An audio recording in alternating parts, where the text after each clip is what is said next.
Things I'm a trampos. Me no need nothing from you. And if you hear something different, somebody must give you the wrong news. The Benz off the parkside of the Land Cruise. Good body girl, welcome, thank you. You know see me lifestyle impromptu. I get me thing them brand new. Man keeping it real, I'm not just run my mouth. Well, militant can't take me for no Boy Scout. Try through life, I'ma keep on the money route. Knowledge what them a talk about. Yo, me have to rich forever and ever and ever. Tell them I prefer rich forever and ever and ever. Search for better, rich forever and ever and ever. Go for the cheddar, rich forever and ever and ever, ever and ever. Enough man born poor and them die poor. Unsure what them I live them life for. Me can't see myself forever in a corner store. Me see myself at tour relaxing on Bahamas shore. Paying for every clothes that my mama wore. Right now me guaranteed to be a guarantor. Full time and start think like entrepreneur. Move up to the top and level the score. Man keeping it real, I'm not just run my mouth. Well, militant can't take me for no Boy Scout. Try through life, I'ma keep on the money route. Knowledge what them I talk about. Yo, man, I feel rich forever and ever and ever. Tell them I prefer rich forever and ever and ever. Search for better, rich forever and ever and ever. Go for the cheddar, rich forever and ever and ever, ever and ever.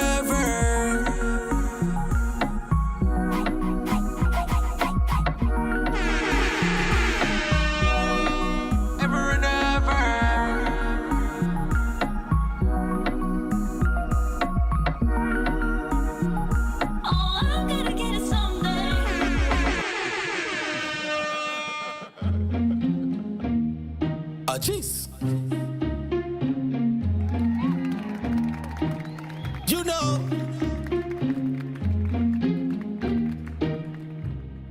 Yo, that shit I had off the press. You feel me? Ain't no money can change up me. Me, I hold my one bitch, say la vie. Ain't no money can change up me. Tell everybody say I the same RG. Ain't no money can control me. RG a big dog when I got no leash. Ain't no money can control me. Honestly, every day is me no work for free. All me do I trust the process. Me never need no camera to keep the focus. Me full of power like the porters. Me never word the hocus pocus, but me flyer than a locust.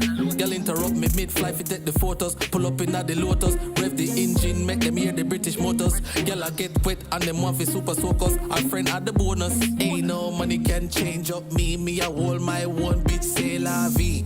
Ain't no money can change up me. Tell everybody say I the same RG. Ain't no money can control me. RG a big dog when I got no leash.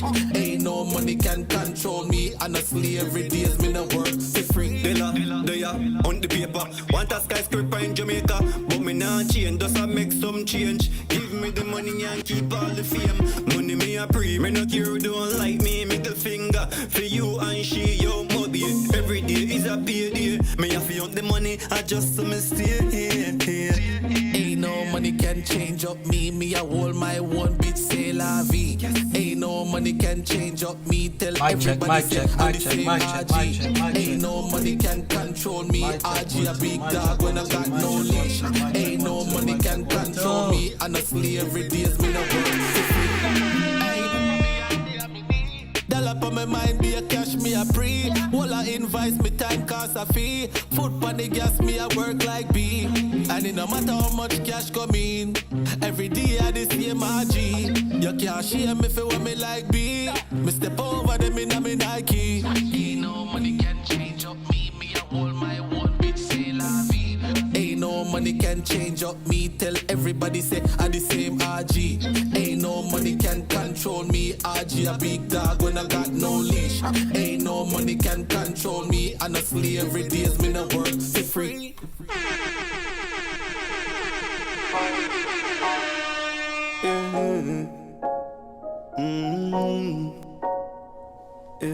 Mic check 1 2. Mic check 1 2.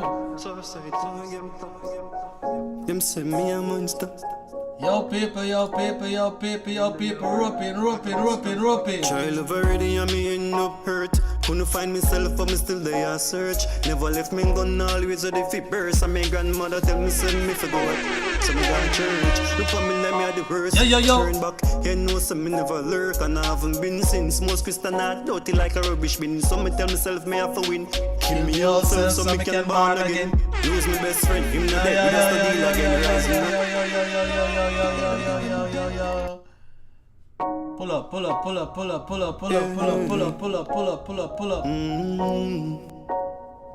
Yeah.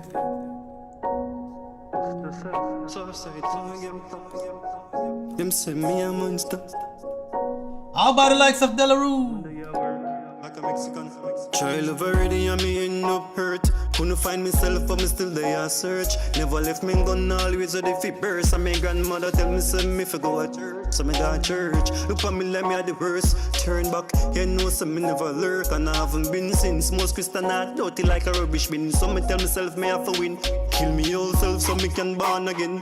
Lose my best friend, him not dead. We just no deal again. Rise me now. Figure in 10, but me prefer pray for them. Cause me did real. And then did I pretend. What them I say it no make sense. Right now me gun and my Bible and my best friend. Maybe someday we can make amends. But me a go on hold me on until then. End of the rainbow, hope me find the goal. Life did so hard, me a pray for sell my soul. Until me save the whole lady pon the toll. She said son, in your sunlight, make sure you a play a role. I was wondering, oh you know this in a miss. Bad situation man still positive. Lose now for me still a give. Remember this, there's hope once you live.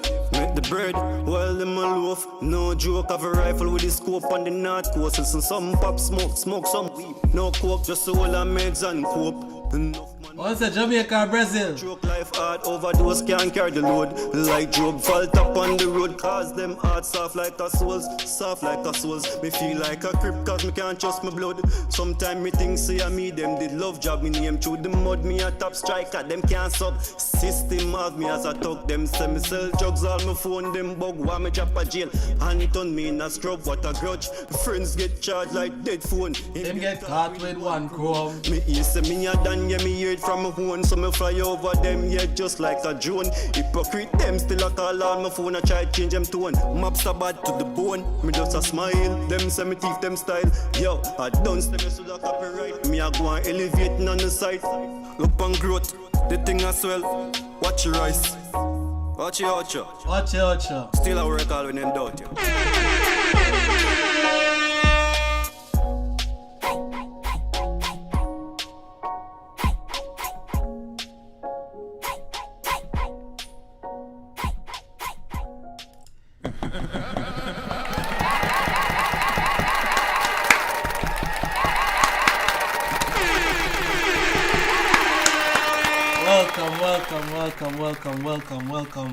Welcome everybody. I hope my audio is loud and clear and live for everyone to hear.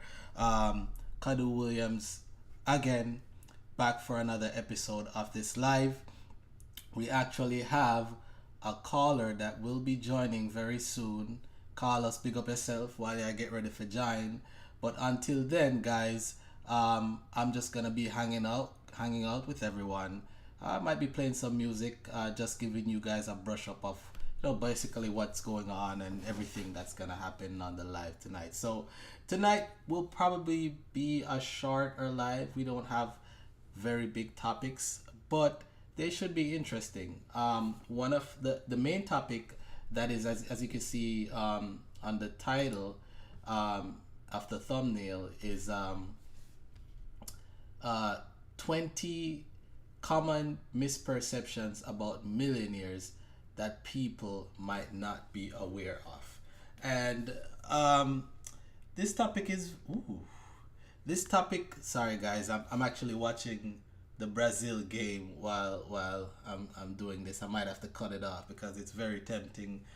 Brazil is actually leading 3-1 to Paraguay right now, and yeah, we're gonna get into some football when Carlos comes on. But anyways, the topic today is 20 common misperceptions about millionaires that many people might not be aware of.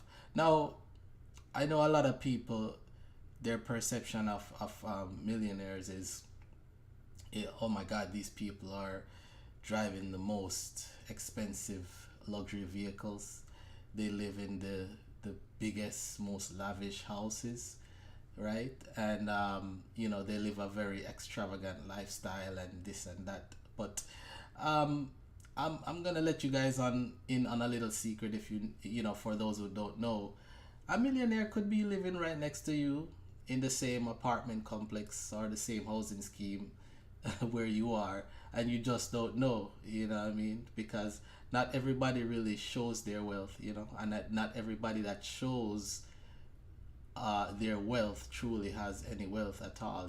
It's just a perception that they might be projecting on you, so that you can have that perception. Now, me saying this, it sounds short and sweet, but there's actually a longer, more detailed breakdown of this explanation and why this is a misperception. And Carlos will actually be joining me at some point today to help explain all of that stuff and what's going on and stuff like that. Also, as a part of the live, we're gonna go into a study that was done by Dave Ramsey. I'm not sure if anybody on the live watching or watching on the replay is familiar with this guy called Dave Ramsey. So just a little background about Dave Ramsey. Dave Ramsey is actually, I don't know if you would call him a financial expert, but I guess he has some expertise in financial based on his track record. Because I'm not sure if he has his qualification in as a financial advisor or any of the credentials that usually are held by financial advisors. I look at him more as an entrepreneur. So he's this guy that started to grow his wealth in real estate actually when he was a young man. In his early 20s, he amassed up a portfolio of real estate totaling roughly about $4 million, and I believe he had probably about $3 million in debt on the real estate that he amassed up. And I believe the bank was being sold, or there was something going on with the bank that loaned him all this money to finance these properties. And somebody from the bank went and looked at his profile or portfolio with the bank, and basically pulled. Hold on, guys. Somebody looked at it and basically pulled the. I think somebody's trying to add to here. Hold on, people. Hold on, I'll get right back to it. Hold on, I think somebody's trying to request. Okay, there we go. Oh, Carlos, are you here, sir? Yeah, I'm here, bro. What's up, man? Okay, what's going on? Carlos, everybody make some noise for Carlos. Yeah. Good timing, Carlos. Good timing, because I was actually in the middle of telling the Dave Ramsey story, and while going over the topic, and that we were gonna basically draw some studies from surveys that Dave Ramsey and his team did to on millionaires. However, before I go into that, I wanted to give people a background of who is Dave Ramsey. So I was basically at the point where I was given a background of Dave Ramsey's story. He in his early 20s, he had a portfolio of about $4 million, which he had about maybe like $3 million in debt on. And apparently the bank was being sold, or there was some restructuring going on with the bank that he borrowed the money with. And someone from the bank, that's had the responsibility of reviewing all these portfolios, looked at his portfolio, and apparently they saw that it was too risky for the bank to continue their relationship with him and these loans. So they basically they basically did a call on all his loans, and he had to sell his properties for values for amounts that weren't particularly favorable, and it basically he basically had to file for bankruptcy, because you know how that goes when you're trying to let go of a property and you can't sell it fast enough for that price. It's a lot of problems, and that even though you might have some equity in there, you really can end up, because of the timing issue, you really can end up losing money on the entire deal. And he ended up filing bankruptcy, and he went broke. After being a millionaire, he went broke, and then he devoted his life to not borrowing money anymore, because that was such a traumatic experience. So when he started to make money again, and he started to buy properties, he never bought any on credit. He bought all his properties 100% with cash, and then he'll probably sell properties to get cash flow, or rent them out, or whatever, commercial and residential, and then use the cash flow from those to invest in new property. And that's how he built up his newly found real estate wealth.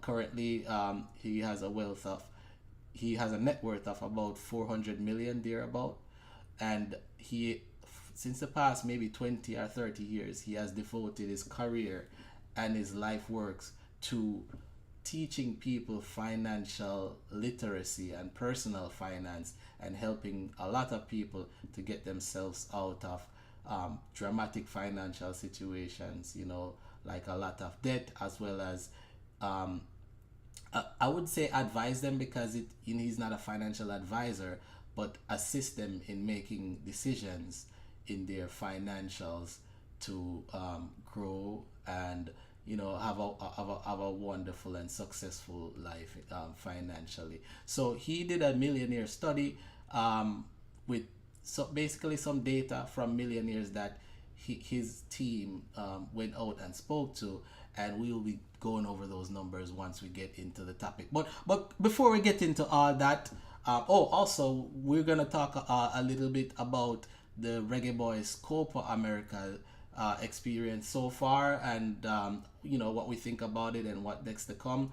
We're actually gonna talk about that first. But before we even start that, Carlos, how is everything, man? Bro, I want to say it's been a good week so far. Yeah, not a lot going on. Just work. But I see a lot of things going on in the news. Like, I know you mentioned about the Reggae Boyz a while ago, and I'm not gonna say much about it. But I mean, I watched the game, and I would say I was a little bit disappointed, because I expected a win. But Right. sometimes you win some, lose some. So I guess it's just getting back to the drawing board for them. But yeah, but overall the week was calm as always. It is just in this career that we're in right now. It is sometimes it can be calm, and especially if it's a busy period, you have like a spontaneous task arrive at any given time which you have to take care of. So I mean, I'm saying, yeah, so for the most part, it has been a good week, I must say. Nice, nice, Yep. nice. Glad to hear that. Glad to hear that. So what have you been listening this week? What's been on your playlist? Playlist. Oh my God. You see, when it comes to me and music now, Tristan, uh, like with me, I am not a diehard like fan of any music. Like I said, like I'm gonna listen like a particular artist like for the same. So for this week, I listen to music based on what like how I actually feel. And if you know me, I'm the kind of person who like to jam in my car and like play some music and record it and like feel a nice vibe so me to record it. So throughout this week, I play a mixture of music, a mixture of songs. Like I like some Reggae King. I Reagan, think yeah. yeah, Reggae King. Like before myself displaying the song like it was actually not even from the recovery album or from his therapy album I played like a song. I was playing that recovery song on repeat, and no the therapy song I was playing that song on repeat and repeat. Yeah. Yeah. Yeah, that song I was playing that song like repeat. Yeah, yeah, but I just play like random artists, bro. Like random. And there was whenever I really play like in a specific artist, like it's constantly, through the week. Cause sometimes for me, music is a vibe, based on how I'm feeling. Like I was say, all right, that's what we need to play, or if it's some feel good music. And then I find myself playing even the Big Breeze part, my repeat, bro. Big Breeze, kind of really feel like I said, no man, I said Big Breeze, you need to play, Big Breeze, like yeah, Man, yeah, right. I think that's the song of the summer right there, man. Bro, mention about song. I heard a little two guys, not two little guys, two guys. I mean, I think it was this program. I think I forgot the name of the program. I think it's J. Radio and this other guy. They were having a discussion and they were talking about the song for the summer. And I believe they were comparing Massacres as a song named Big Matic. I haven't listened to that song yet, so I cannot say anything about it. And then they were comparing it with Squash song Big Breeze, And the other guy, you were saying that Massacre's song already took the summer, which like I kind of find it strange because I don't even listen to that song, so I cannot make any judgment of it. But as far as I know, the Big Breeze, bro, the Big Breeze song, I've been watching the Instagram and the YouTube, and I see that song's getting multiple pull-ups, bro. Multiple pull-ups. But once the man said, "Hey boy, please stop the capping," like bro, like bro, I don't know what song did to that song, bro, but the song is on wax, bro. Yeah, that song is killing it, yo. Yeah, So that's the summer song right there. I mean, yeah, we're literally in July, and like I don't see any other song that's leading that song right now. So that apparently that gotta be the song for the summer, you know. yeah, man. Yeah. And it's funny because that song was dropped maybe like 2 or 3 months ago, and it just Yeah, pick up speed out of nowhere, bro. As a matter of fact, I heard this song before, and I think it was the one time I was driving and you called me and said, like, you can't believe, you said to me that, real like, to me, the nose, that's how the song is actually like kicking up. And I was like, I Yeah. listened to it. And I said to you that I listened to it like twice, so my ear the message right I sent, but bro, sometimes you listen to a song one time and then like you see like the energy right I get here. I said, no man, I have to listen to this 2 and 3 times, the best feeling you can get this song. But I don't Yeah. know about nobody, but me's a man who will play music in my car, bro. I mean, I'm gonna turn it up loud the more time I try. Which is right. Yeah, Which so is right. yeah, man. All right, so well, I've been listening. I listened Big Breeze a couple times, but I've been listening. I've been listening lately a lot. Busy Signal birthday song. I find myself listening it a lot this past week or two. It's a really good song. Even though it might not be somebody's birthday, but it's just a song you can play anytime. It's just a nice song. So, what I mean? Big up Busy Signal. Love that song, man. It's very, very nice. It's a feel good song, And one time Yeah. I think Busy Signal posted that song and he said that every time I post this song, people think it's my birthday, but it's not actually my birthday. I found it laughable because the thing is that I know he was just promoting the song, and it's a good song, solid song, I must say, So, Yeah. yep. No, definitely. I'm actually, I have my eyes on this penalty kick right now. Paqueta is actually gonna kick a second penalty. Right now, Brazil is leading Paraguay 3-1. And Nice. Paqueta actually is gonna kick another penalty. He missed a penalty like literally bushed the penalty earlier today before anybody scored. And as before he kicked it, and I knew he was gonna miss it because he was just not. He didn't seem comfortable. He was breathing too heavily and this and that. So I knew he was gonna miss. But now, if he misses this penalty, well, I might tell her. I'm gonna him supper still, even though them leading the game. But man, that would be crazy if he missed this penalty right now. That would be really bad. But he seems a lot calmer, so I think he might score. But historically, Paraguay always give Brazil they always get like a matchup with Paraguay. Now, Paraguay is a tough team. I mean, as far as I know from back in the days, So I mean, they to the point where you see it reaches like a penalty shootout that shows a lot. They always give Brazil a tough match based on my time watching Brazil playing against Paraguay. Yeah. Well, right now Brazil leading them by 4-1. So it's this could easily go to 6. This game could get away. But anyway, off Brazil for a sec. And I mean, let's talk a little bit about the Jamaica versus Ecuador match. Did you get a chance to watch it? Yeah, I watched that match, and boy, what I want to say about that match is, I think I want to applaud the Jamaica national team for a fight, Oh. and the level of teammanship that they displayed, and overall, I must say that they represented Jamaica well. Um, what I must say though, what I really was disappointed about was the fact that, like, I think we could have came out of that match with a victory, But what happened is that I just think that the coach made a decision in the latter stage of the game where I think he made like 3 substitutions simultaneously, and he put on a guy. I think his name was Dixon, which I think that guy should have, even if he never start in the first half of the game, he should have get a chance to play more time in that match. Because the moment when that guy get a chance to start play, and he created some opportunities, which I mean, that's the kind of energy that we needed in the team in the initial stage, Well, And think, well, hold on. You're not. He didn't really get to create any opportunities in the Ecuador game. That was the game against Mexico, where oh, he looked very well in that sorry, game. Did you watch the Ecuador? There's another oh, game you where know what? Ecuador beat us 3-1, and that game was played on Wednesday. Not, oh my God, you know what? Did I what? Misinterpret. I never watched the Ecuador game. Never watched that game. Never watched. But yeah, you can now. Go ahead, finish.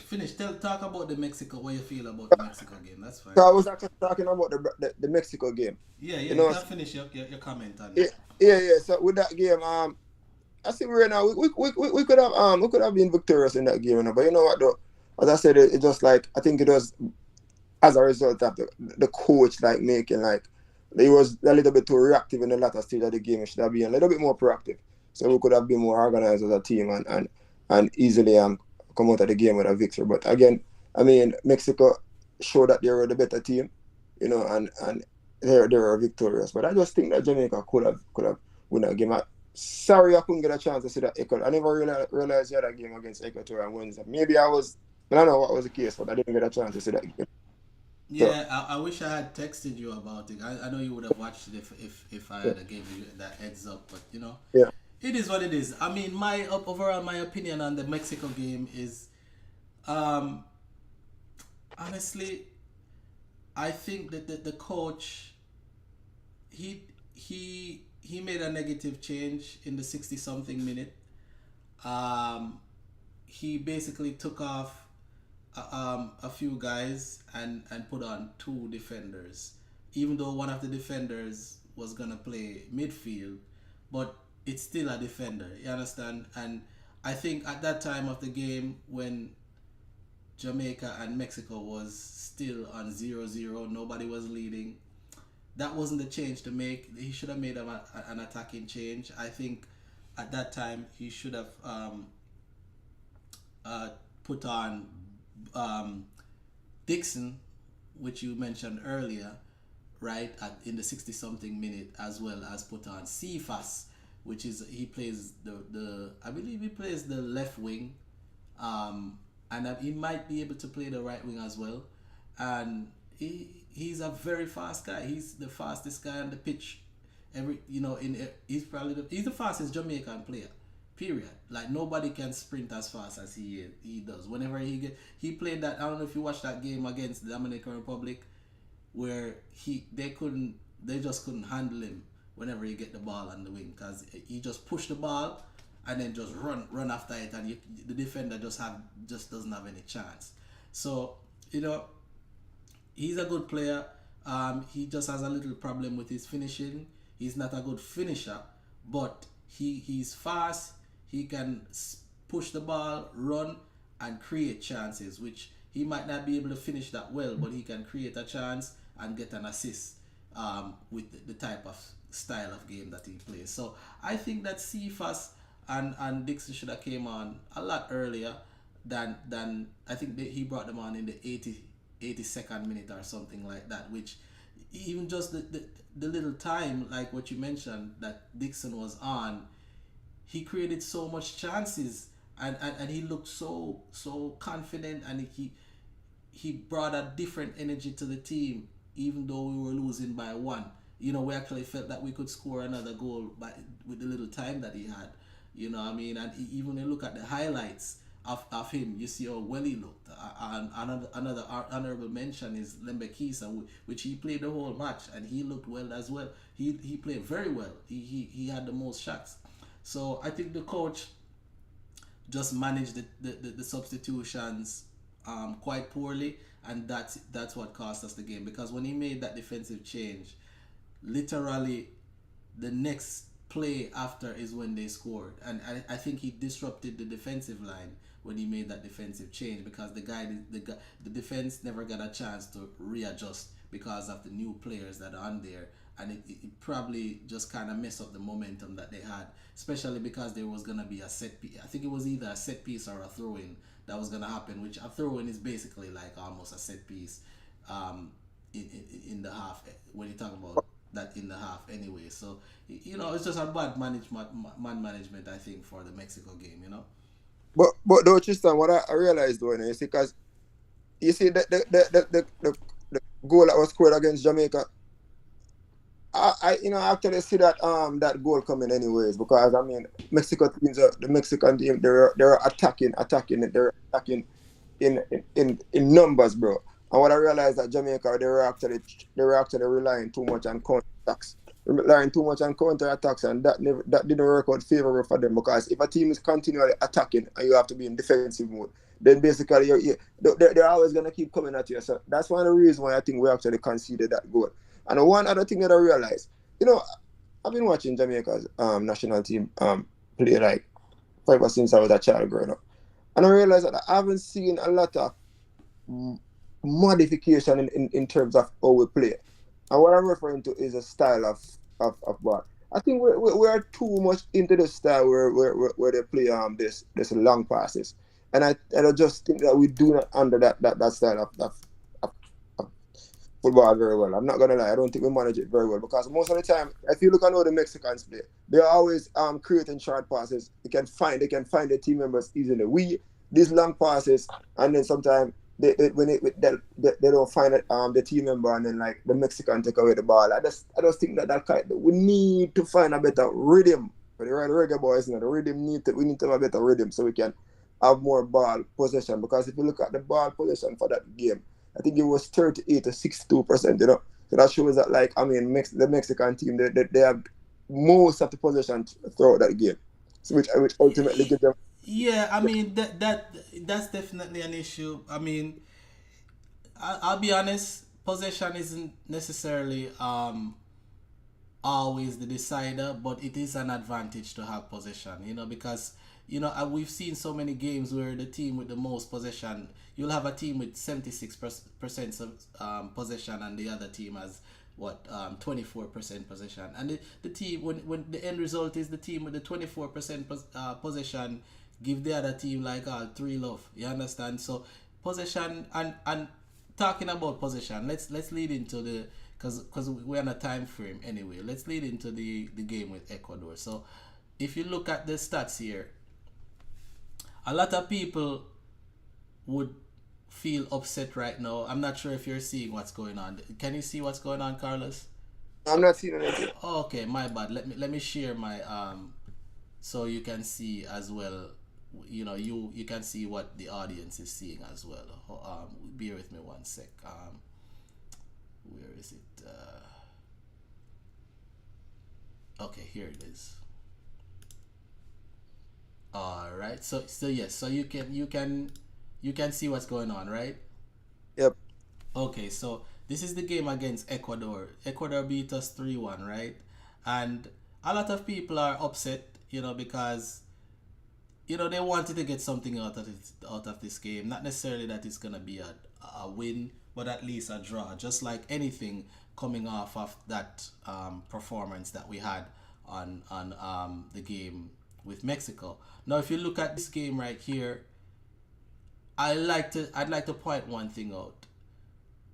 Jamaica was snubbed. Jamaica was robbed. Jamaica was taken advantage of by a CONMEBOL referee. We actually had a when the game was when the game was so Ecuador scored 2 goals, right? They scored a first goal in the 13th minute. The first goal, Carlos, was basically a stroke of luck. The guy, Piero Hincapi, he was dribbling with the ball down on the left flank and trying to make a square to put the ball in for his teammate to, try to, make a shot off the goal. And one of our midfielders, I believe it's Casey Palmer, ran down and did a sliding tackle, right? And literally the ball deflected from off his foot and literally went up in the air, high up in the air, and made a crazy, like, impossible turn and went straight into the back of the net, throwing the keeper off his foot. The goalkeeper never had a chance because he never expected it. It was just a horrible deflection that just luckily for Ecuador ended up into the back of the net, right?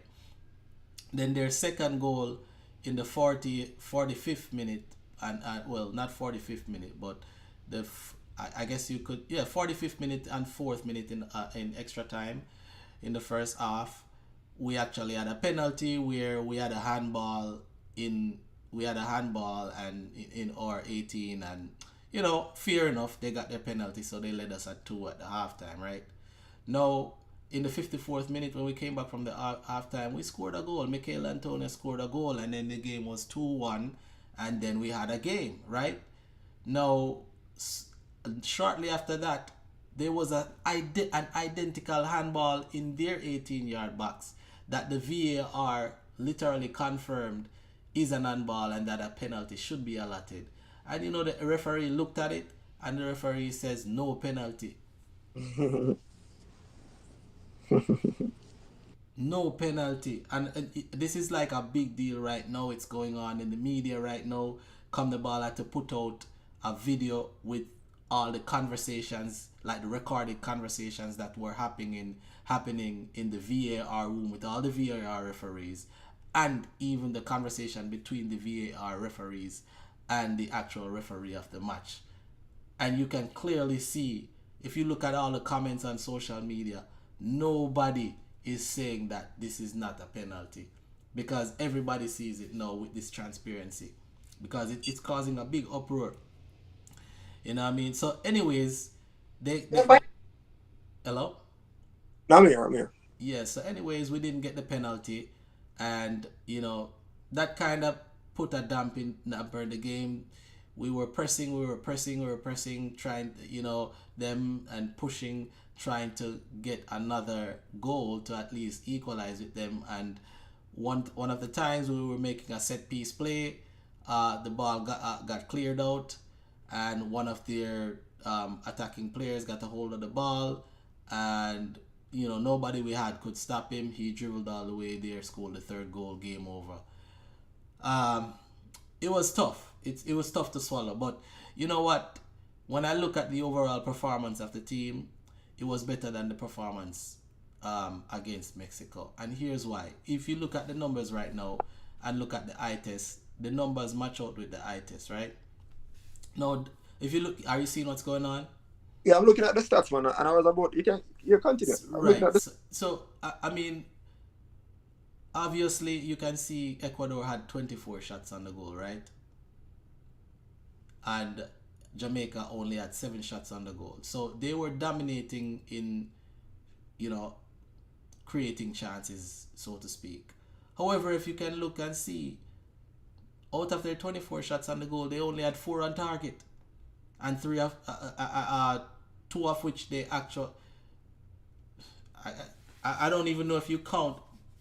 One of them, I would say, actually scored. The other 3, I wouldn't count it as any of the other goals, because the other goal, one was a penalty and the other one was a deflection, right? It was actually considered an old goal. So they were not making great use of their chances. It's just that one of them they got a penalty, one of them they got a deflection, the other one was a legitimate goal, in a legitimate chance created goal. You understand? And we had the same amount of shots on target that as them, even though we had 7 shots. I mean, yes, we could have had some better shots, but they were still threatening their goalkeeper.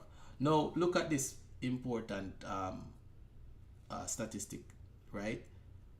Jamaica had 56% possession to Ecuador's 44%. I have never seen Jamaica had that much possession in a long time against a proper team.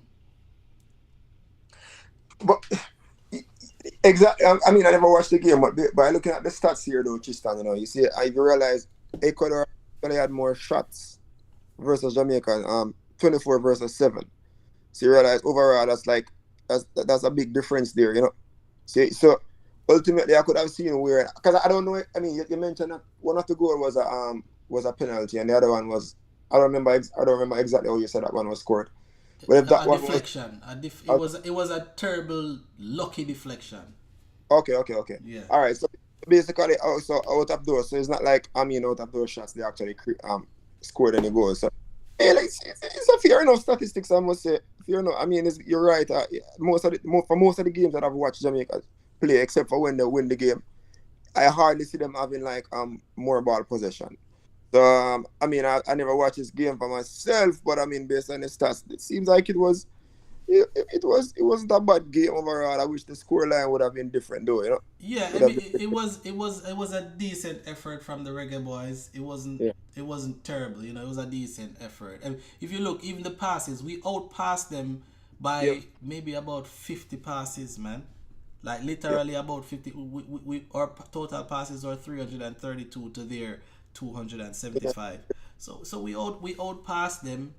I mean, yet we played the more physical game. We had 18 fouls to their 8.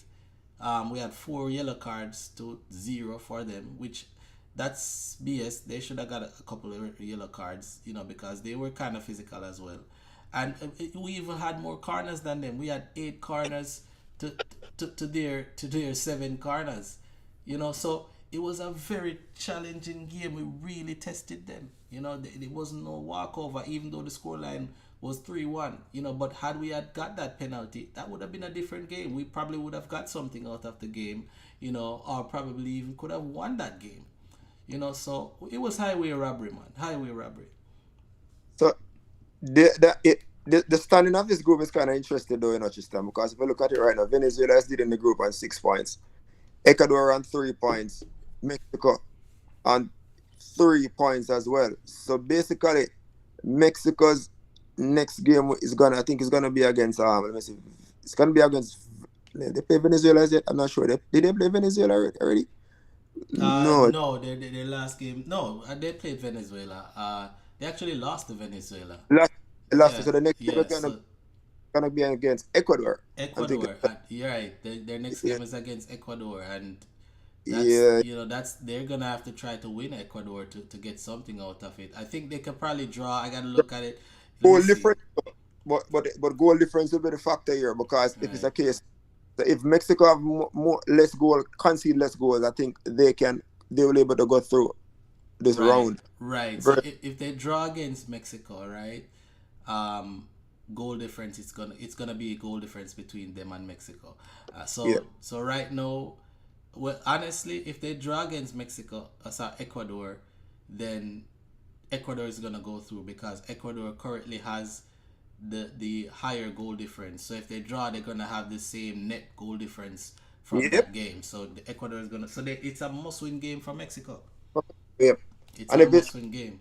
A must-win game for Mexico. Based on the standing of this group so far, it seems like it might be Venezuela and Ecuador. Because I think it's Copa America now. I mean, it's really. I mean, Mexico normally they normally do well in Copa America. I mean, so they always, but like Copa America is mostly dominated by South American countries, so they always like It's a bias. It's a big yeah, bias because yeah, obviously, the Carnival, they invite us because they invite CONCACAF because they know that it's gonna be a lot more revenue. It's a lot more exciting and yeah. stuff like that. But obviously, they want to make sure that none of the CONCACAF teams, if they can prevent them from making it out the first round, that looks good for Ball because it makes them look like the superior, which they are, the superior. What would you call it? The superior region in football, Yep. which they are the superior region, but that doesn't mean that they can't get beat, and all of their teams, up to even Argentina can get beat, because at the end of the game, the ball is round, and the game isn't played on paper. It's about what you come and deliver on that day. I mean, they are definitely the superior region when it comes to football because the most winning World Cups is from South America. So they're a leader when it comes to that Yeah. football in general. South American countries are forced to be reckoned with.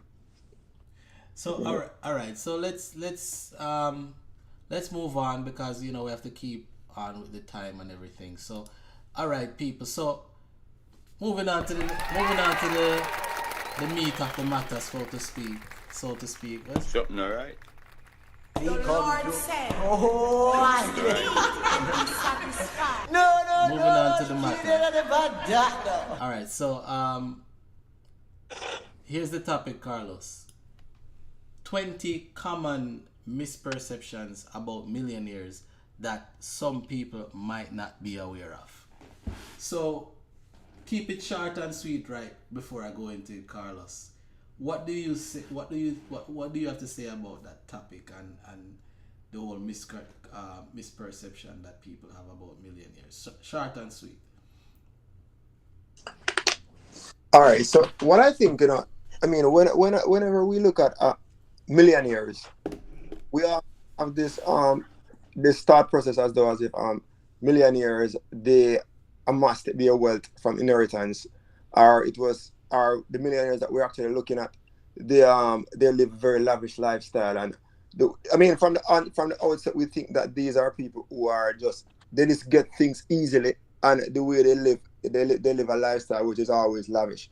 So I just think that on our side, we have to actually delve into millionaires to actually know their lifestyle or their amass their wealth, and what it takes for someone on the outside to reach that millionaire status. All right, nice, very good. All right, so that's our first one. That's our first misperception. Millionaires inherit their wealth. That is a misperception. Most millionaires are self-made rather than inheriting their wealth. Carlos, expound on that.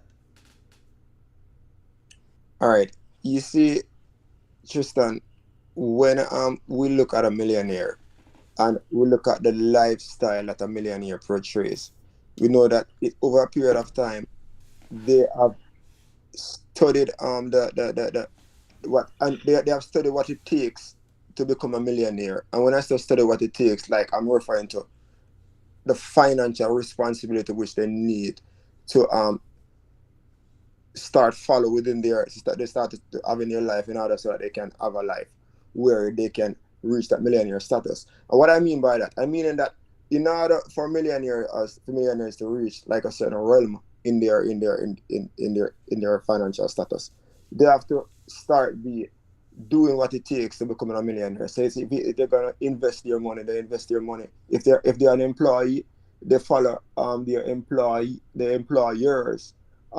retirement plan, and they aggressively or moderately invest within that employee 401k plan. And over a period of time, when they reach retirement age, they see themselves reaching that millionaire status. Or it could be a case where these millionaires, they become entrepreneur. They started as being an entrepreneur, and they follow the path, stick to that, maintain a frugal lifestyle, and they reach that status. So that's basically what I have to say. I mean, it's many more roads to become a millionaire, Tristan. But I mean, I just give like a synopsis of like the and I'm referring to the employee here when I Right, refer to right. not the entrepreneur. So Right. So yeah, here's the thing, right? There, you know, growing up and you see people have money and stuff like that, right? And you're assuming that they're millionaires, right? A lot of people, oh, you know, that person, their father owned a business or their parents owned businesses or their parents was this big CEO or this whatever. And basically you would normally assume that, man, geez, this person had to come from money, you know what I mean, to be so wealthy. And it's simply not true. In fact, the thing is, people think that, okay, well, maybe there's some people that got it from the ground up, but maybe but they probably, the general consensus is that a lot of them think most people, they inherited wealth. It's not true. Most people that gained wealth are actually first generation wealth. And then there's a lot of people that inherited wealth that lost all their money. I mean, I don't know if you know anybody personally, Carlos, but there's a lot of people that they inherited wealth, and they just lost all the money. They didn't take care of the money. They weren't financially savvy. It was their parents or whoever they inherited it from that were financially savvy. So let's just rule that out, people, for those who don't know or who thought that, okay, well, most people that have money inherited it. Nope, that's not true. All right, so the next one, Carlos. Millionaires live extravagant lifestyles. Millionaires live extravagant lifestyles. That's a misperception. What say you? yeah, this is very interesting. So what, this whole millionaire journey, and Tristan, and this millionaire mindset, millionaire thinking, something that we have discussion about. And like about 5 years ago, it led me to start to read this book. It was written by Thomas Longley, and he wrote this book that he referred to as The Millionaire Next Door. And when I actually read that book, with also culminated with my interest in Dave Ramsey show. I mean, I learned that most millionaires, they don't live lavish lifestyle. And what we use to actually measure a millionaire lifestyle, oftentimes we use the car that they drive. We tend to we might refer to like jewelries and the house that they live in, not realizing that most millionaires, studies have been conducted and it shows that the millionaires within America, or maybe rather, but I'm referring to America here, they drive. It's not just America, overall in the whole world. Overall, but I'm referring to based on the study that they conducted. It was really like Right. within the United States, and it shows that most of these millionaires, they drive like cars such as Honda, the Corolla, and those cars that are economically easy to maintain. Those are the cars, and millionaires, they do not own the biggest. They don't try to buy the house in the most expensive community. They probably buy a house which wherein they apply the 30% rule, which is 30% of their annual gross income, so that they know that they can always pay their mortgage and everything. So millionaires do not necessarily live the most lavish life. These millionaires, as a matter of fact, they shop at places like Ross and all those places. They have like one credit card. They have a very frugal lifestyle. So when you look, so maybe we're just looking at the glittering rich, because you have the glittering rich, which are celebrities, and these glittering rich people, they tend to have the lavish lifestyle. They're not necessarily millionaires. So Right. yeah, so there's so much. Maybe the Christian, you might have other questions to ask. So I don't want to like to overburden this question that you asked, which I Yeah, might have to. because we have about 20 of them. So that I think Yeah. just Yes. Yes. So basically, yeah. Go ahead. Sorry. so just to cover, millionaires, they're not lavish lifestyle livers. They are very frugal. Okay. Yeah. Yeah. Right. So this is a misperception that definitely also needs to be um, needs to be brought in front of the table so people can see. Yeah, they don't. So you think that, okay, well, this person is a millionaire. This person should be driving, at least $100,000 Mercedes or something like that, or living in a nice 6 bedroom house in a nice gated community somewhere, or living on a beautiful 5 bedroom ranch house with with equestrian and all that stuff going on. No, that's technically not the case. Most millionaires, even though they might have the money to live that lifestyle, a lot of millionaires, they live very modest. They live very frugal, like you said, Carlos. And one of them might be living right next to you in an apartment complex or a housing scheme, wherever it may be, or a neighborhood. Some people don't, um, they're not excited about spending their money on expensive things. In fact, a lot of millionaires, the way how they got to millionaire status is by being modest and frugal.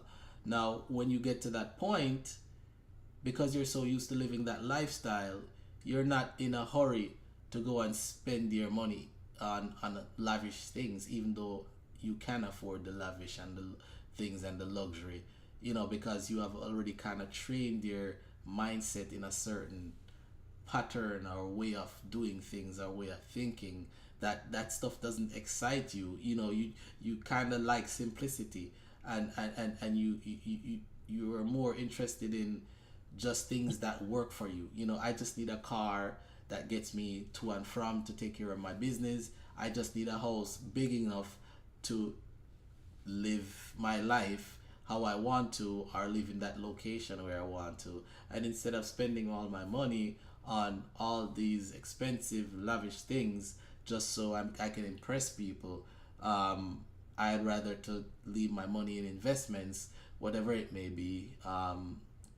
Could be in the market, could be stock market, could be in bond market, could be in real estate, could be in an entrepreneurial business, whatever. I'd rather leave my money in investment opportunities for it to grow, versus spending 50, 60, $70,000 on a depreciating asset, or other things of that nature. All right, so let's move on. The third one is millionaires don't have financial worries. Carlos, talk to me. Tristan, you see, this I find this very laughable. The reason why I say this though, because you see, I mean, I don't really personally like know any millionaires, but based on like my research, based on my observation, right, and based on like You sure? the knowledge that You're just trying to be modest. yeah, yeah, and it's so Tristan, what I'm trying to really and truly though, Tristan, the thing is that like in order for a person to reach millionaire status, that is already in itself a journey. It takes a lot of sacrifice. It takes a lot of you putting off some expensive vacation that you want to go on. And you try to do it you try to be very minimal. Try to be a minimalist in the process of becoming a millionaire. And becoming a millionaire does they actually have a lot of like financial burdens that they're actually dealing with. They have the expenses that they have to take care of. They probably might still have a couple of debts that they have to work on. They still have obligations that they have to deal with. So when you're looking at all of that, not because they reach that millionaire status, or they realize they're millionaires in their retirement years. During the span of time, or they actually experience a lot of financial difficulty. So it does not necessarily mean that because someone is a millionaire and they reach that realm of financial freedom to say, wherein like they can easily take care of themselves financially. They still actually go through hurdles financially when it comes to and they think about things. They worry a lot about how they're gonna deal with a lot of things. So people still I said this to say, like, a lot of people, they still millionaires, they do still have their time of the day when they do worries about what needs to get done, when certain things need to get done, and what adjustment they need to make in their life in order to get things. So Not because you're a millionaire that necessarily mean that you do not have financial worries. The great, as a matter of fact, people there is popular saying that like the more money you acquire, trust me, More you money, might be, more problems, right? yeah, you might be the most balanced person. Trust me, it comes with a lot of like inner turmoils. There are sometimes a little stress, you know. So that is actually speech. That the thought about millionaires have no worries. That in itself is specious. Yeah, no, I think I totally agree with you. Millionaires, they have financial problems as well, similar to poor people, but they're just different problems. You know, when poor people are their financial problem is, oh, I can't pay the light bill, or you know, I can't find something to eat or something like that. A millionaire's financial problem is, you know, they probably are trying not to pay as much taxes, or they're probably worrying about how to maintain their business and not run it under the ground. You know, things of that nature, and that's some, you know, it's, you know, sometimes people don't understand, like a lot of millionaires, like let's say the entrepreneurial one, they might be running a business, and you gotta think they're hiring people, and all these people that are working for them, they're basically responsible for those people's lives, because if they run the business down to the ground, and the business is no more, then all those people are out of work. So it's a great responsibility, even though you're running a business and you're trying to make profit for yourself and your family, but then you don't want to let down the people that you hired, because you value them and you value what they're doing for you, that you can't do it all for yourself, you know. So there's a lot of issues and problems that millionaires face, and a lot of stress, a lot of things that things that they gotta pivot around, and catch up around, you know, just to stay in the landscape. And that doesn't only include people with businesses, that also includes people that are probably employees that have millionaire status, you know, because at the end of the day, making money is one thing, but keeping it is a whole nother thing, you know. So Yes. all right, yeah, so let's move on to the next one. Millionaires are highly educated. That's another misperception. All right, so you see this thing though. A lot of times, Tristan, you I'm gonna keep saying this. You and I, right? We have financial knowledge, and I don't know about you, but I know like when I was attending university, and like even though I did accounting and finance, and we have acquired this academic knowledge about finance. But as far as like real financial knowledge that you need to navigate through life, so that you will understand how to deal with the finances, invest, and know to manage a business and everything. I think that acquired as time progressed. Like the more I get experience in the job market, right? So the reason why I'm saying this now, the thought about millionaires, they are educated. I think I will sweep that thought under the rug, because not all millionaires are educated. Because it could be, millionaires it could be a case where they grew up in a family where they see the father or the mother, they are continually people, they are investors. So it was throughout that time they learn from their parents. And that child might not decide, but they learn from their parents, or whoever they are around. They could be around literally, they could be around the rich dad literally, or around somebody else who have financial knowledge, and they know what it takes to invest, and what it takes to they know the importance of like compound interest. These are just general knowledge, not basically mean that they acquire this knowledge in university, and along the way they follow the pathway, and they eventually reach millionaire status, you know. So this common concept that a millionaire has to go through a system where they are educated, and that's how they learn. As a matter of fact, a lot of people who go through I'm not trying to disregard education. A lot of people that go through this education system, some of them they don't even understand what it takes to invest. They don't understand business. They don't understand. They just know that, you know what I mean. Go to school, get some good grades, work and this work, and then there's no investment. So they're not even thinking along the pathway to becoming wealthy. They just know that I'm working. So while someone else out there who like they never acquire any knowledge about knowledge about finances, and they're actually millionaires. As a matter of fact, a lot of millionaires like we mentioned, some of them are even college dropouts. You know, they never, but at least they have some knowledge, but not necessarily finance. Right. You know? I know a bunch of people that own businesses, Yeah. and most of them are probably, I would imagine that they're millionaires. You know, Mm. based on my perception of what their business is doing, not how they're living their lives and what car they're driving or stuff like that, right? And a lot of those people never they went their highest level of education is actually high school, or even if they started college, they never finished college.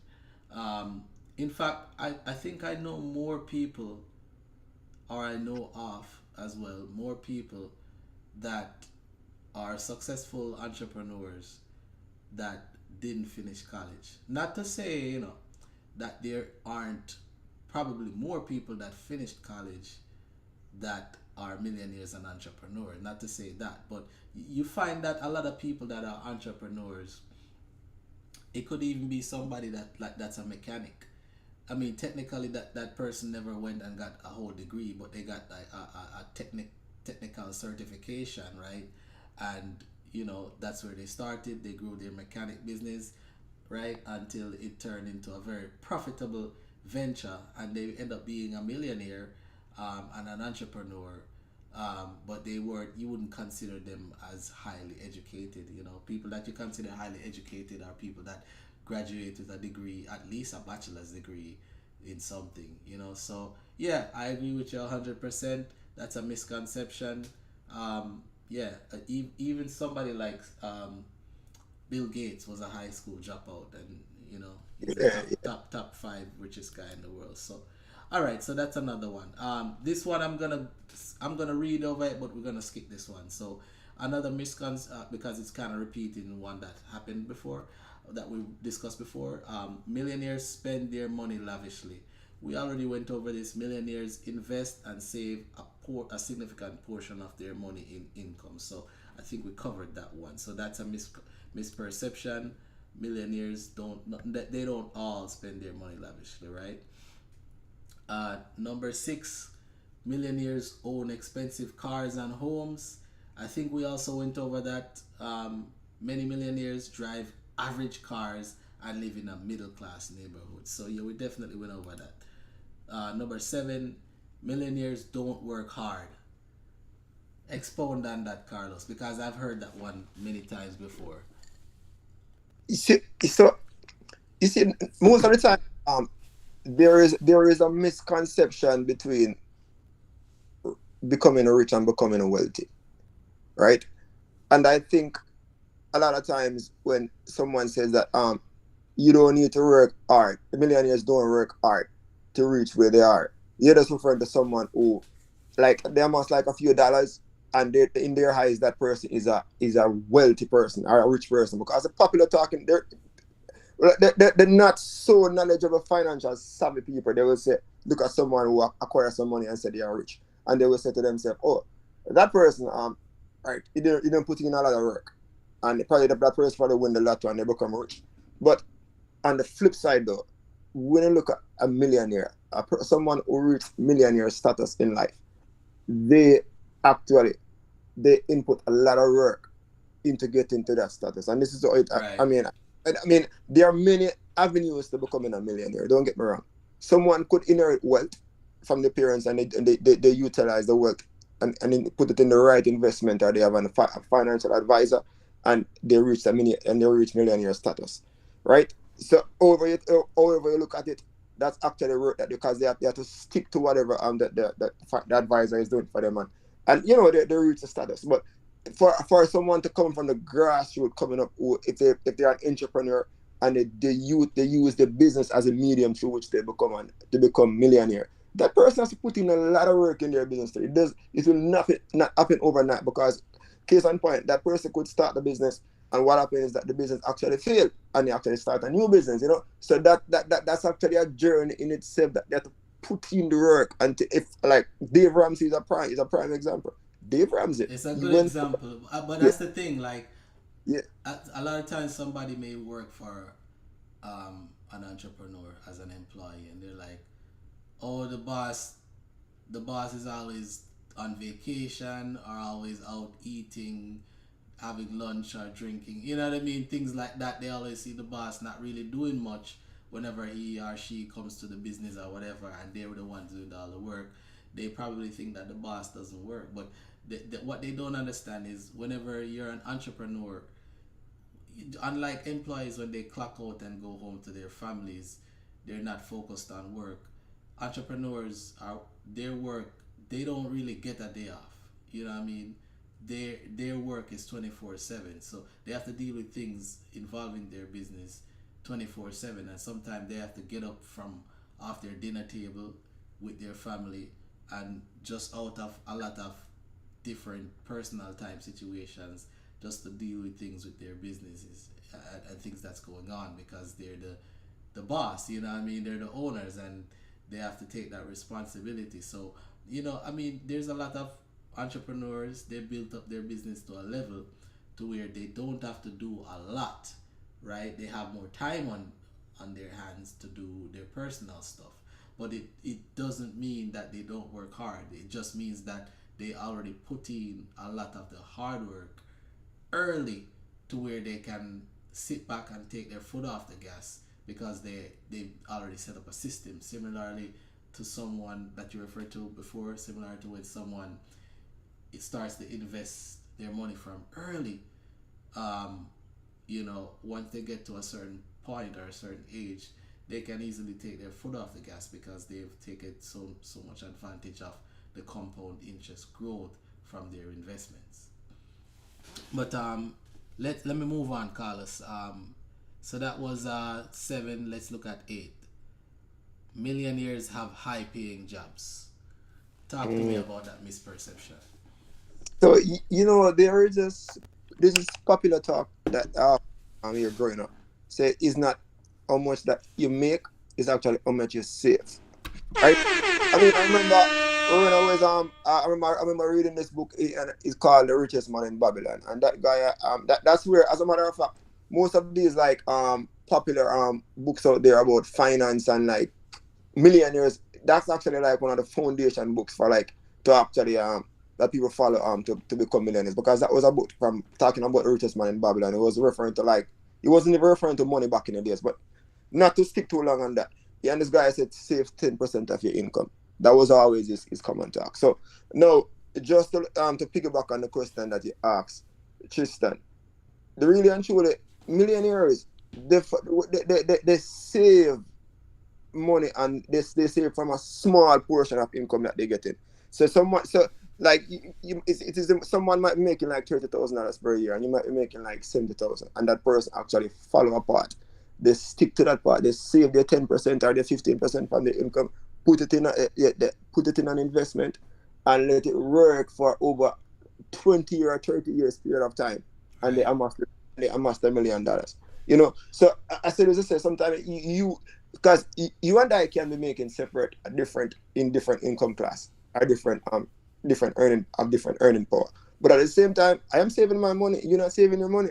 But you know what? The guy who's making less money, they become a millionaire. As I've seen that comparison, it just mean that the person who's making less money, they already knew within themselves that, you know what, I have to I have to use frugality as my tool to traverse throughout my life so that I can reach that realm of financial status where I become a millionaire. They knew what they're capable of doing, so they cannot operate like the glittering rich. They use investments as your tool to acquire or to become a millionaire. So I mean, the amount of money that you make is not a deal breaker to say that you cannot become a millionaire. To answer Right. your question. Right. No, very well said. And we've all heard about not necessarily the audience, but we've heard about the janitor that he was a janitor for basically almost all his career, but he started to invest in his company's 401k and plan and retirement plan early in his life, in his career, as well as take advantage of the match, and he retired a multi-millionaire, you know what I mean, from being a janitor. So that being a janitor, that's probably one of the lowest paying jobs you could do, anyone could do, because even though it's not a favorable job, nobody wants to do that for a long time. It's but it doesn't. It's funny that jobs like that don't pay very well. But just even the little small amount that he was making, because he put away enough, he was able to retire comfortably. So yeah, yeah, it's not about how much you make, like you said, Carlos. It's how much you save. All right. So all right, moving on. Millionaires only invest in stocks. Talk about that misperception. Yeah. You see, like, and it's that's why there's a knowledge. It's they have this thing that they said knowledge is power, right? But you know what? From a popular book I read is they said knowledge by itself is only potential power. When knowledge becomes power, when you utilize that knowledge to bring it to another level where you educate yourself so you know what to do. So, all right, you see millionaires, like when it comes to like their reaching their status, stocks is only a small portion of their portfolio of investment. So because so and I'm referring to a millionaire who become virtue by virtue of their employee um 401k or retirement plan. They what they do they choose to do, they maxed out their financial their 401k throughout the year and let compound interest do its work. They work with work either with a financial advisor and they let it work. Most millionaires, I tell you that the home equity is not even there's not they don't even consider the home equity as the large fraction of their millionaire status. They let their employee 401k or retirement plan work for them for most, and they stick to that part Ju- and reach millionaire status. I'm And not even factors to stock buy, and they don't even invest in individual stocks. They right, let the I was just gonna yeah, ask you to clarify that, yeah. because a lot of people might think that your retirement plan, they invest in stocks, but just clarify what these investments are All right, so particularly. when it comes down to your 401k, I'm flipping, and this might be for listeners who that might not necessarily be in a country where they have a 401k plan. So a 401k plan is basically when you invest, when you employ as a plan for you, where you can apportion a percentage of your income, if your gross income, put it in that plan, and your employer match a portion of what you have invested in that plan. And this retirement plan is basically where they invested. It could be invested in like in mutual funds, like as a name implies, mutual funds. Right. Basically, so these funds like that's what they do. Bonds as well. Bonds are this is just Right. like a different investment class. Index funds. Index funds, a lot of the investment class. That's Yeah. separate from single stock where you decide that, all right, I see a company such as Tesla. I'm gonna buy some Tesla stock. I'm gonna buy up the hottest stock of the day. I'm gonna invest. That is different because when most millionaires, they don't really like channel that part. I mean, they might acquire like if you listen to this popular guy, forgot his name just then. He invested a lot. He always giving advice about stuff. You know his name, and I think your own art.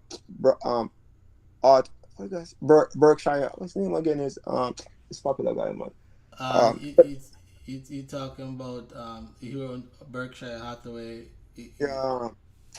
Forgot. Snap. His name is in my mouth. I don't want to. Yeah, but yeah. So I'm just saying this to say, like, even though he's a guy who's known for those things, he's known for Warren Buffett. I was referring to Warren Right, Buffett. Warren Buffett, man.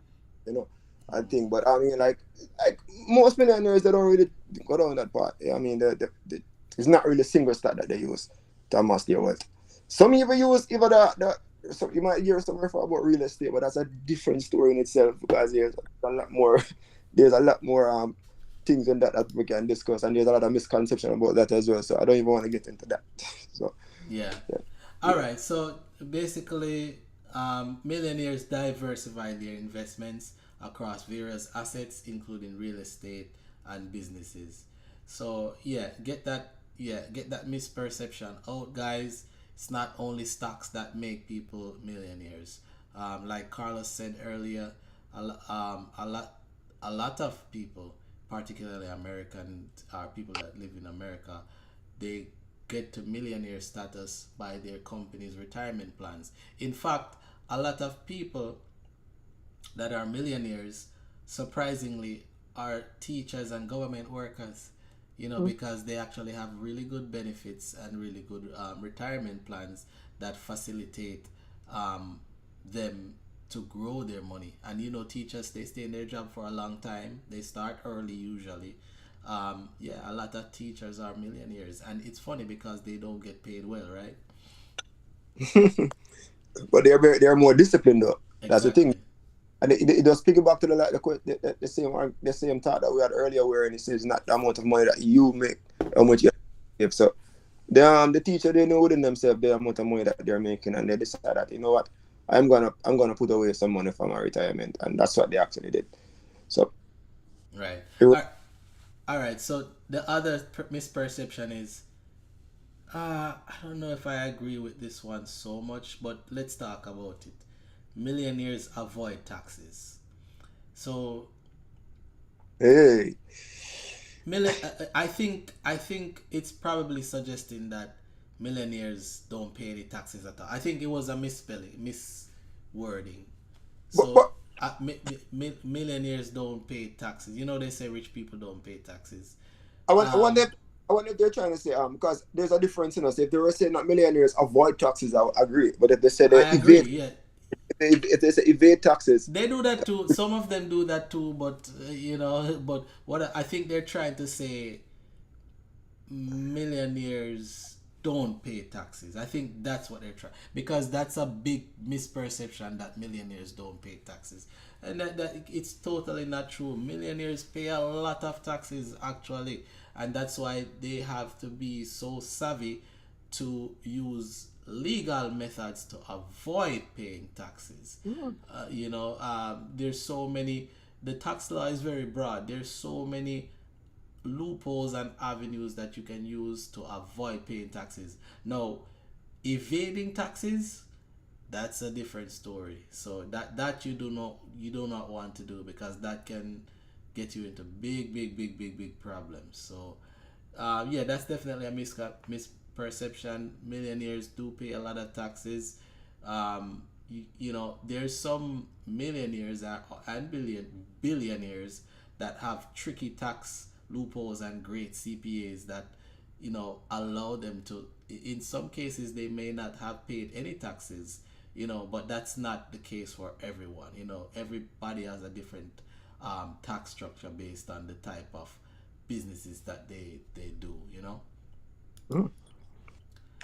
All right, so number 11, millionaires are all young and tech savvy. I mean, I don't think that's a misperception for everybody. There's probably some people that have that as a misperception, but not. We all know most millionaires are like in their at least over 50 years old.